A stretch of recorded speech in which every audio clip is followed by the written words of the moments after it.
Hello friends, నా పేరు కుమార్ అండి. మీరు చూస్తున్నారు Kumar own bike mechanic channel. Please అండి లైక్ చేయండి, సబ్స్క్రైబ్ చేయండి, కుదిరితే గంట కొట్టి ఆల్లో పెట్టుకోండి. ఇవి వచ్చేసి ఫ్రిడ్జ్కు గ్లాస్ మీద వేసే మ్యాట్లు అండి. చాలా బాగున్నాయి. 160 పడ్డాయి. నాకు ఫ్లిప్కార్ట్లో ఆర్డర్ చేశాను. చూడండి ఫ్రెండ్స్, 6 వస్తాయి.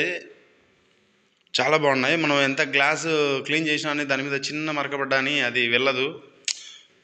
గ్లాస్ జాంకులు తీయాలి పెట్టాలి అంటే ఇంకా పగిలిపోతుందని డౌట్గా ఉంటుంది కదా. ఇవైతే ఇంకా మ్యాట్లు తీసి వాషబుల్ అండి. ఇవి వాష్ చేసుకోవచ్చు. దీంతో పాటు ఫ్రిడ్జ్ మీద పైన వేసేదానికి ఒక క్లాత్ వచ్చింది. క్లాత్ మాత్రం భలే సూపర్గా ఉంది. చూడండి, చూపిస్తాను. మా వైఫ్ అన్బాక్స్ చేస్తుంది. క్లాత్ మాత్రం వేయద్దండి, నాకైతే పగులుతున్నాయి కదా కాబట్టి డౌటు. అందుకని నేను వాడను క్లాత్. ఇదైతే టీపాయ్ మీదకి భలే సెట్ అవుతుంది. చూడండి, క్లాత్ మాత్రం సూపర్గా ఉంది. ఆ గ్లాసెస్ వచ్చేసి 6 వచ్చాయి. ప్లీజ్ అండి నన్ను కూడా ఎంకరేజ్ చేయండి, లైక్ చేయండి, కుదిరితే గంట కొట్టి ఆల్లో పెట్టుకోండి. ప్లీజ్ భయ్యా, ఈ వీడియోలో నా ఫ్యామిలీ